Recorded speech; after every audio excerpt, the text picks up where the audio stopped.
잠언 20장 24절 말씀입니다. 사람의 걸음은 여호와로 말미암나니 사람이 어찌 자기의 길을 알 수 있으랴. 아멘.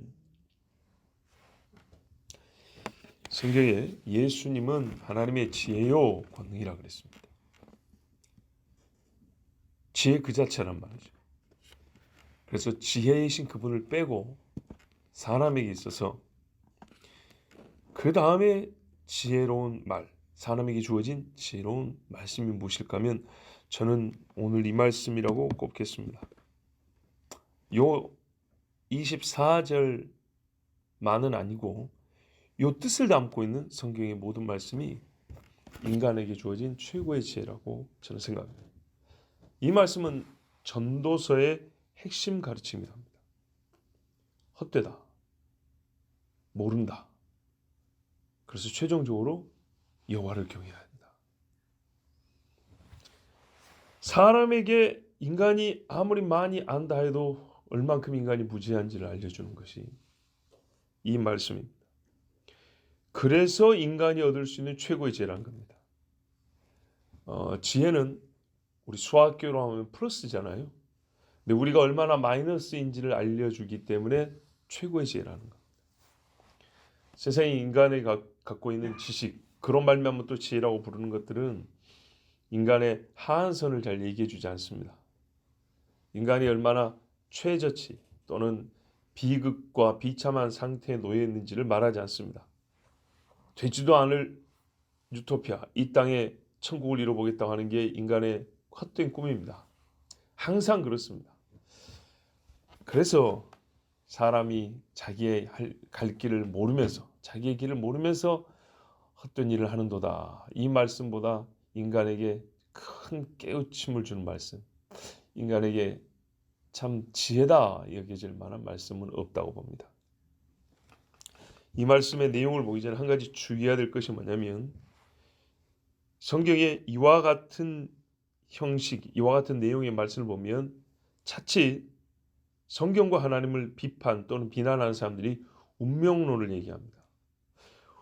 사람의 걸음이다 여호와로 말미암다, 사람이 자기 길을 모른다, 내 인생에 나는 없네 라는, 또는 하나님이 다 정해놨으면 우리는 철길을 따라 그 기차가 움직이는 것처럼 우리 인생의 궤도가 정해져 있어요. 우리 그냥 여기 갔다 이리 갔다 이렇게 돌아가는 건가? 기계적인 그런 삶인가? 프로그램된 그런 인생인가? 내가 어떤 의지를 갖고 주체성을 가지고 살 수 없는 어떤 변화도 불가능한가? 이렇게 성경을 비판하는 사람도 있는데 그런 말은 아닙니다. 오늘 이 자리에 오실 때도 우리는 다 입고 싶은 옷을 입고 왔습니다. 그렇죠? 내가 걷고 싶은 길을 따라 걸어왔습니다. 내가 이렇게 가려고 하는, 오른발을 내디려 하는데 막 보이지 않는 힘이 오른발을 못 움직이게 하고 왼발을 억지로 끌어당기던가요? 그렇게 오지 않았습니다. 하나님의 말씀의 뜻은 우리 인생에 있어서 하나님의 거룩하심과 의로우신 인도, 그걸 알려주는 겁니다. 보세요. 하나님께서 우리를 내버려 두지 않고 이끄신다는 것을, 우리의 인생에 무간섭하지 아니하시고 간섭하셔서 우리의 걸음을 걸을 수 있는 길을 내주신다는 겁니다. 보세요. 하나님이 방치하면 어떻게 하냐면 우리에게는 길이 없습니다. 길을 만들어 주신다는 겁니다. 그러니까 우리가 광야에서의 이 이스라엘 사람들 삶은 실제면서도 우리에게 신앙에 엄청난 교훈을 줍니다. 광야는 가만히 있으면 죽는다 그랬어요. 반드시 움직여야 되는데 길이 없어요. 이게 인생입니다. 가만히 있으면 죽는데 움직이려고 하니, 걸으려고 하니 길이 안 보여요. 하나님이 내가 길 만드는 거 싫으면 그냥 너희끼리 알아서 했을 때 살 수 있을까요? 불가능하죠. 뭐라 그랬어요? 주께서 인도해 주셔야만 합니다 했을 때 여러 갈래길 중에 어떤 길입니까를 가르쳐 준 게 아니라 없는 데서 길을 만들어 줬어요. 광야에 길이 없습니다. 그런데 천사가 인도하여 불기둥과 구름기둥이 움직여갑니다. 거길 따라 법궤가 갑니다. 법궤가 3일 길을 먼저 간다. 이동할 때. 그러면 그 다음 정착한 데 가서 천막을 치고 삽니다. 이런 식으로 해서 없던 길이 만들어진 것입니다. 이게 우리 인생입니다. 그렇게 보면 사람의 걸음이 여호와로 말미암다 한 이 말씀이 하나님께서 길을 내어주시고 우리가 그 길을 건다는 말씀이 얼마나 감사한 말씀인지 모릅니다. 아무것도 못하고 내가 정해놓은 대로만 해 이런 뜻이 아닙니다. 우리가 이런 말도 들어봤죠. 어떤 사람은 이제 보통의 우리 신앙인들이 이런 식의 간증을 하거든요. 목회자가 되기로 서원을 해가지고 하나님의 인도하심을 구하다가 세상이 좋아서 빠져 살았다. 그랬죠.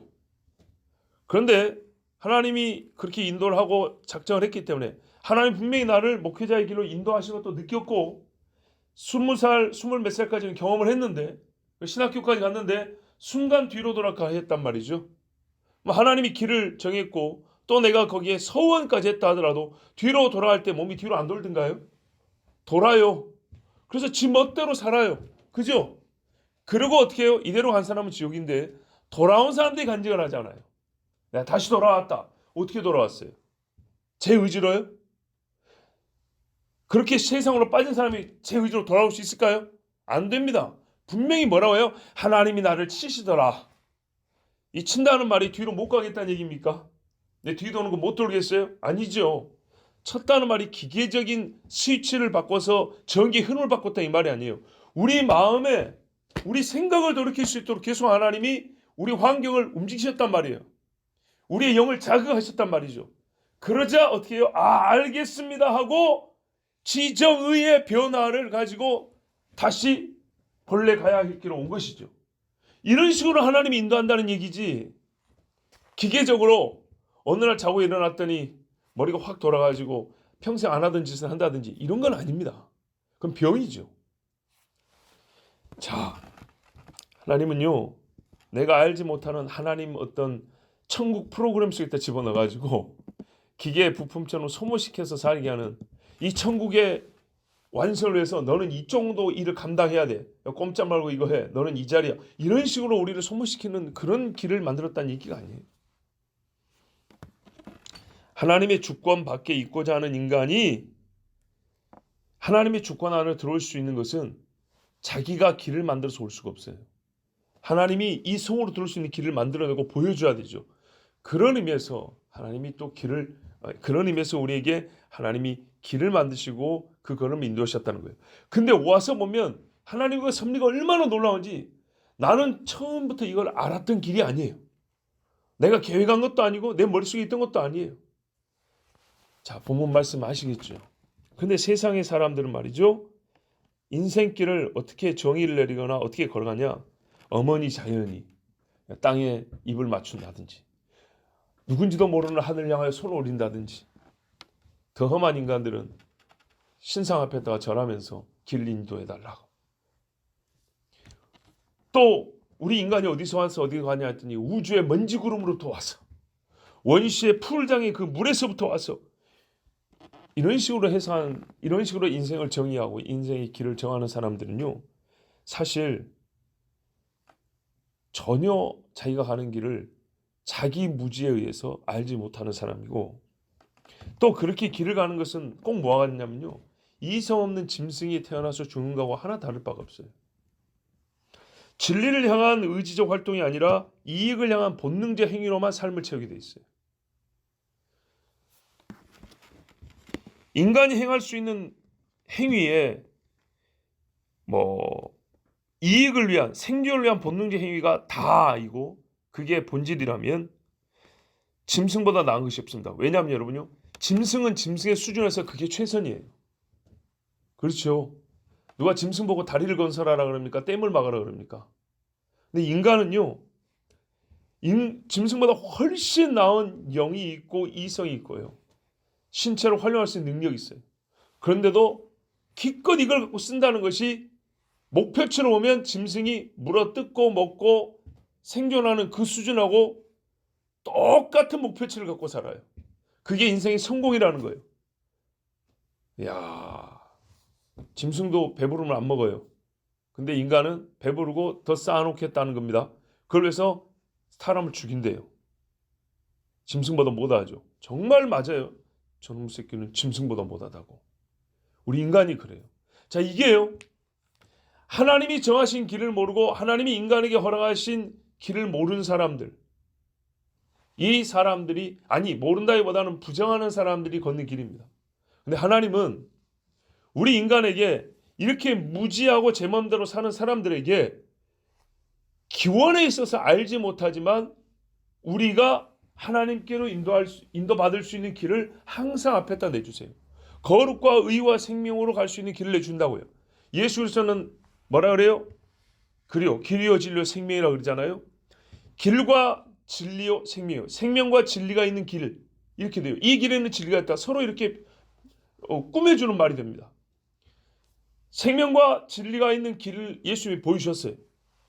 그런데 이 진리를 완전히 부정하는 사람은 하나님도 모르고 자기가 어디로 가는지도 모르고 가다가 지옥으로 떨어지고, 이 길을 찾는 사람, 그러니까 하나님이 주신 길을 찾는 사람은 사실 결국에는 그 생명길을 가더라도 자기 힘으로 온 것이 아니고 정말로 내가 어떻게 여기까지 왔는지 모르겠다. 하나님의 은혜 아니면 내가 올 수 없는 길이었다. 이런 의미로 오늘 본문을 읽으시면 되는 겁니다. 이 후자의 의미로. 자, 다시 한번 본문이 깨우쳐주는 사실 세 가지를 정리해보면, 첫 번째는 사람이 제가 어디로 가는지 무엇이 기다리고 있는지 알지 못하지만 제 발로 걷는 길이 있다는 겁니다. 신자나 불신자나 이것은 공통적입니다. 그러니까 오늘 말씀에는 뭐가 있냐면요, 모든 인간에게 공통되는 사항이 있고요, 공통되는 사항인데 질적으로 다른 의미가 있어요. 그러니까는 불신자나 신자나 자기가 알지 못하는, 왜 자기로부터 시작되지 않았기 때문에 자기가 알지 못하는 길을 가지만, 불신자는 알지 못하는 길로 가면 그것이 사망인 걸 알지 못하고 죽고요, 신자는 알지 못하는 길이지만 하나님께로 간다는 겁니다. 즉 하나님께로 난 길을 내가 처음에 알지 못하였고 하나님이 나를 어떤 섭리와 지혜로 인도하시는지 내가 그걸 다 몰라요. 모르고 시작한다고요. 처음부터 하나님이 약도를 주고 내가 너를 이렇게 인도할 거라고 인생 설교도를 주고 데려가는 것이 아니고, 그때그때마다 믿음을 요구하면서 내일 모레 뭐가 있을지 몰라. 근데 너 나 믿고 따라오겠어? 예, 이런 식으로 데리고 간다 이 말입니다. 그래서 두 번째, 알지 못하는 길 중에는 스스로 사망에 빠져가는 길도 있고 하나님께서 섭리에 따라 움직이게 하시는 길도 있다는 것입니다. 세 번째는 지혜 있는 사람은 길의 여정을 알지 못하는 것에 두려워하지 않습니다. 하나님의 인도하는 길을 걷는 사람은요, 우리도 지금 예수님 다 믿고 있죠. 그러나 여러분, 오늘 길 가다가 사고가 날지 내일 병들어 죽을지 그건 모릅니다. 그러나 이것 때문에 두려워하지는 않습니다. 여호와로 말미암는 길이라는 확신이 있기 때문에. 자, 우리가 길에 매일매일의 갈림길은 몰라요. 그러나 아는 게 있어요. 뭐가 있냐면 하나님이 인도하신다는 알미 있어요. 요게 다른 겁니다. 길은 모르지만 하나님을 아예 모르는 사람이 모르고 걷는 길하고, 하나님이 나를 인도하신다는 확신이 있는 사람이 내일 일은 난 몰라요 하고 주의 인도하옵소서 걷는 길은 다르다는 겁니다. 자, 분명 사람은 자기가 걷는 길에 나름의 목표, 목적지가 있습니다. 그 끝에 닿을는지 또 이 길이 그 목적지를 향한 바른 길인지 모르고 걷는 경우가 많습니다. 소위 도전을 해보지만, 저희가 좋겠다고 시작은 해보지만 과연 끝에 이룰 수 있을지, 그 끝이 내가 원하는 바 또는 누가 봐도 옳은 좋은 길인지 확신하지 못하고 시작하는 경우가 훨씬 더 많습니다. 또 자기가 어떻게 해서 이 길 위에 서게 되었는지조차도, 저 길을 가야겠다는 이 길을 위해 어떻게 선지도 모르고 선 경우가 있습니다. 그래서 길을 걷는 중에 겪는 일의 원인과 의미는요, 더욱 모릅니다. 걷는 중에 발생한 일들에 대해서. 그래서 보통 어떻게 말을 하냐, 재수, 운, 우연, 이런 것들에게 그 원인을 찾고 또는 의미를 부여합니다. 우연이라고 하면 사실은 가치가 없어요. 또 목표나 목적이라는 것도 따지고 보면 육체적인 만족, 본능의 야망, 충족에 그치는 것이 대부분입니다. 그래서 앞에 말했지만 짐승의 삶보다 나은 것이 없다고 말할 수 있습니다. 하나님께서 걸음을 인도하심이란 하나님이 닦아놓은 인생의 길이 있다는 전제가 있습니다. 모든 인간이 하나님의 형상으로서 걸어야 할 인간다운 삶의 길이 있습니다. 모든 인간이. 더하여 각 사람에게 하나님의 세상 주관의 계획 안에서 유의미한 삶을 살게 하는 길이 있습니다. 모든 사람이 내게 오라 할 때 하나님이 길을 만들어 놓고 오라 소리는 안 합니다. 그렇죠. 그리고 모세가 걸어야 될 삶의 길이 또 있는 것처럼 그렇게 길이 있습니다. 근데 모세는 알지 못하였습니다. 알지 못하고 호렙산에 갔더니 하나님이 여기까지 인도하게 하셨던 거고, 앞으로 갈 길도 광야에서 뭐라 그랬어요? 분명히 본인도 나는 길을 모릅니다 그랬어요. 그래서 하나님 가르쳐 주십시오 했어요. 분명한 건 뭐라 그러죠? 하나님이 인도하면 길이 난다. 길이 있다. 하나님이 인도하신 길이 있다. 이건 확실했습니다. 그 길은 생명길로 인도합니다. 생명으로 인도합니다. 노아가 깨달았던 길이고, 모세가 걸었던 길이고, 바울이 인도를 받은 길입니다. 하지만 하나님의 옳은 길을 거부하는 자에는 세상의 우연이나 사람의 믿을 수 없는 윤리성에 맡겨놓지 않고 하나님께서 친히 정하신 심판의 길이 있습니다. 이 하나님의 길을, 즉 하나님을 확신하지 못함으로 알지 못하는 길을 갖는 사람에게는 우연에 의한 것도 아니고 인간의 윤리적 판단에 의한 것도 아니고 하나님의 의에 의하여 정해진 심판이 있습니다. 함의 족속과 니므롯과 사울과 적그리스도의 길이 있습니다. 이 길은 악인에게 세상의 주인이 하나님이시며 여호와라 이름하는 이가 심판자이심을 알게 하는 길입니다. 오늘 말씀의 대표적인 예 욥입니다. 욥은 무엇 때문에 고통을 겪는지 알지 못했습니다. 그러나 그 길은 걷지 않았다면 알 수 없었던 하나님을 눈으로 보는 길이었습니다. 요셉의 고난길은 여호와께로 말미암아 난 길이지만 그는 알지 못했습니다. 그가 장성한 자가 되기 전까지는 알지 못했습니다. 하지만 많은 사람을 살리게 되었을 때, 형제들이 눈앞에서 무릎을 꿇었을 때 확실히 알게 됐습니다. 그리고 역시 확신이 있었지만 걸어보지 않은 다음 길을 알지만 또 알지 못하고 준비하였습니다. 그게 무엇입니까? 약속의 땅으로 가는 길이 주께 있다. 아직 후손들은 모르고 있습니다. 그들이 걸어야 할 하나님이 준비하신 길을 걸을 수 있도록 요셉은 자기가 알고 믿고 걸어온 그 길의 연장선을 후손들에게 가르쳐 주었습니다. 사람이 자기의 길을 다 알지 못합니다. 내가 오늘 이 걸음이 옳은지, 이게 과연 하나님께 영광이 될 길인지 사실 우리가 다 잘 모릅니다. 하지만 여호와로 말미암아 난 길을 걷는다는 믿음이 있는 자는 그 길을 벗어나지 않을 것이고 또 그 끝을 알고 있습니다. 하나님께서 계신 도성 새 예루살렘이 우리 길의 끝입니다. 적어도 이 길이란 하나님의 말씀의 순종입니다. 이 길에 순종하는 사람은 그렇습니다. 다음 버스가 몇 분 후에 올지, 저기 써진 대로 정확히 올지 안 올지, 저렇게 구체적으로 가르쳐줘도 정확하게 장담할 수 없을지라도 하나님의 말씀의 길을 걷는 자는 반드시 더디지 아니하고 주의 거하신 성읍 새 예루살렘에 들어갈 것을 우리가 확신하고요. 반드시 들어갑니다. 모르면서 알고 걷는 하나님으로부터 난 길.